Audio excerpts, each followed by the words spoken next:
Today we're talking about 5 strategic INFJ career moves. INFJs are different, right? We all know that. And the sooner we recognize that, the sooner we accept that, the sooner we'll actually feel like, we're exactly where we belong and we don't feel different or weird. The same thing goes when it comes to our career moves. If we want to succeed in our careers, we can't look at all of the mainstream, ideas and strategies and tips because guess what? They're probably not working for us. And on the other hand, there are some very strategic career moves that make sense for INFJs and that will do nothing for other types. So today we're really looking into those strategic career moves from the INFJ perspective and how we can make sure that we really get to where we want to the fastest way possible. Before we get started, I want to remind you, if you haven't done this so far, to download the free poster on the INFJ Epic Life formula. And if you want to take to the next level, then get the INFJ Epic Life audio guide. Everything you need to know you can find in the links in the description. Number 1, choose the path less traveled. So this applies to every aspect of the INFJ's life, but very often when it comes to careers, it's something that a lot of INFJs don't take advantage of. The thing that we're really good at is understanding a situation before it happens. We're really good at having insight. We're really good at having, a vision. We're really good at stepping into a black box and creating something out of nothing. So that means every single time we get to do something that isn't established yet, something that a lot of people maybe shy away from because it's not something that they're familiar with, it's something that hasn't been done before or something that hasn't been done very often, the INFJ has an opportunity to really use their unique advantages. So that means, choose the path that most people don't want to compete in because it isn't the most popular one. You don't have to go the popular route. Like we already know this with every single other aspect of our life. With our careers, we should do the same. Don't compete with others in areas where everybody wants to be in. Rather think, what kind of opportunities can I choose that haven't been utilized yet? What is maybe the department in my company that I could get involved in that most people overlook, but that I see potential for? That's where we're going to make the biggest impact. Those are the places where the INFJ's cognitive abilities and just our cognitive makeup will make a huge difference. You don't have set rules, so you can create them. It's something that we're really good at and what we really like. We don't have to play by so many existing rules. And on top of that, we can use the fact that we do have a vision for certain things and the fact that, we're good at creating, a system with little to no information.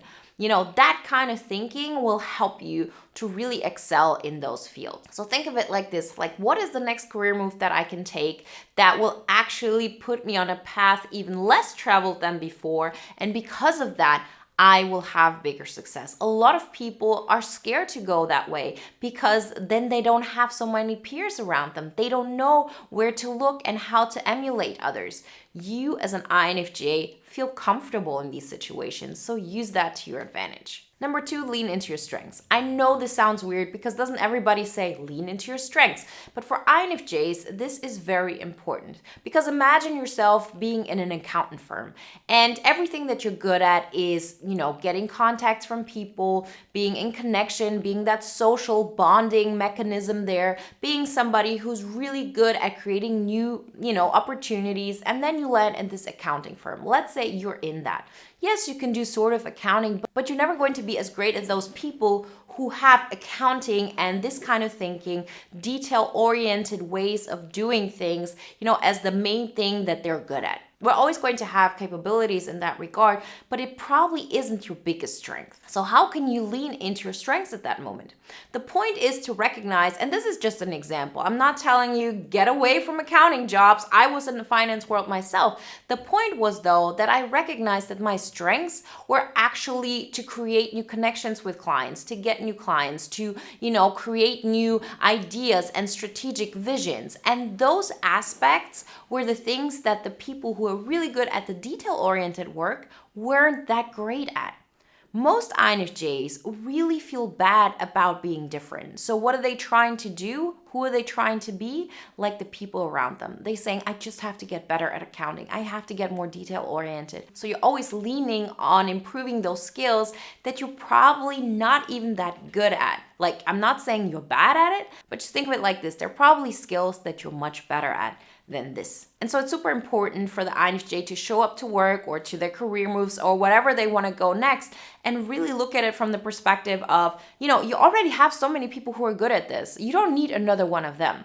I'm going to be there and I'm going to be great at those other aspects. This is what I'm good at. So what you're doing is making sure that the things that you're naturally gifted at and that probably most other people cannot offer is the thing that you put to the forefront. You're not saying, yeah, I'm really good with people and so on, but who cares about that? What they actually need is people who are really good at detail-oriented work. They probably have already people like this. It's on us to start treating our own skills as something incredibly beneficial. Because in my former career, this was the winning ticket. And I've seen so many INFJs, really take on this strategy and make incredible moves. You have to learn to value what you have to offer instead of constantly comparing yourself to others from the perspective of, oh, I wish I was faster. I wish I was more productive. I wish I was more detail oriented because then I could compete with them. Rather look at things where they cannot compete with you. Number 3, if you don't have a supportive boss, run, don't walk. This is super important for INFJs. We need people above us who see our potential. If you have a boss who's a completely different personality than you, for example, an ESTJ, who looks at you and only looks at the aspect of you that aren't ESTJ-like, so he only looks at your weaknesses and there's no way for them to appreciate what you have to offer, then that person won't put you in any kind of position or field where you are allowed to bring out everything you have to offer. So if you're in a big company, for example, look, is there any other mentor you can get? Is there another boss you can move to? If not, change the company. Like, I'm serious. You need people above you who see your potential. This is, of course, important for every single person. But for us INFJs who pick up so much of other people's energies and of their understanding of life and of their perspective, if you constantly have somebody above you who gives you the perspective of who you are isn't good enough, it's going to have a huge impact on your performance and on your energy and what you can bring to the table. This is not the place for you. You are not going to be able to really bring out your potential. And there are enough people who can see your potential, not just INFJs. You just need somebody who can see what you have to offer. And the great thing is that you as an INFJ can actually pick up on this rather quickly. You just have to give yourself the chance to. So I've had a lot of friends who aren't INFJs who've constantly gotten into new jobs where their bosses weren't really making sure that they're all right, where there was a toxic work environment and so on, and they didn't know beforehand. They just had no idea. INFJs are really good at picking those things up. So listen to your intuition, go to more interviews, talk to people, and make sure that if you choose to work for somebody, you see a connection there. There is a way for that person to see what you personally have to offer. Number 4, move jobs often. So of course, if you move jobs every other month, it's not going to look good on your resume. It doesn't really show anybody that you have longevity, that you're somebody that can be trusted, that you're somebody who will stick to something. But on the other hand, you also don't need to be somebody who spends 30 years at the same company. This is not the best way for you to progress. And the good thing here is that you as an INFJ can actually, thrive in new situations rather quickly. For a lot of types, change is extremely difficult. It's just not in their cognitive makeup. INFJs are good at new situations. We're good at, not this constant everyday thing. So use this to your advantage. Allow yourself to make jumps frequently, as in like every 2 years or every 3 years or every 5 years, whatever makes sense for your industry. And so with every single time, you actually get to advance not only your paycheck, but your position, your knowledge, your experience, and that will help you to create an amazing career for yourself. And number 5, start building a business around your passion. So this is of course not for everybody. It was definitely the path for me, and I've seen a lot of INFJs taking this path and a lot of INFJs who want to take this path because it allows you to be your own boss. It allows you to set your own hours. It allows you a lot of freedom, and the INFJ needs a lot of freedom.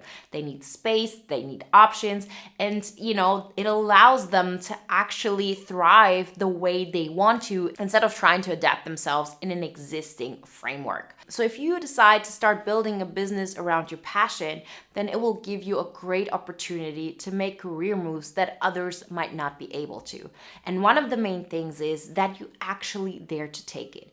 You as an INFJ, you're already okay with going the road less traveled. Then also take that step into being your own boss, creating your own thing, because you already have the potential for it. If this is a road you choose, then start doing it with excitement and know that it doesn't have to be all or nothing. You can definitely add it to your life, how I added my business to my life before it actually became a business, and then at some point I made the jump. Whatever path you choose, just make sure that you lean into your strengths and you start appreciating who you are and what you got to offer. Remember, if you want some more guidelines how to lean into your INFJ Epic Life, then get the INFJ Epic Life formula. And if you want to take it to the next level, then get the INFJ Epic Life audio guide. Everything you need to know you can find in the links in the description. And if you want to watch another video now that is in line with today's topic, then watch the video on the INFJ careers that make money.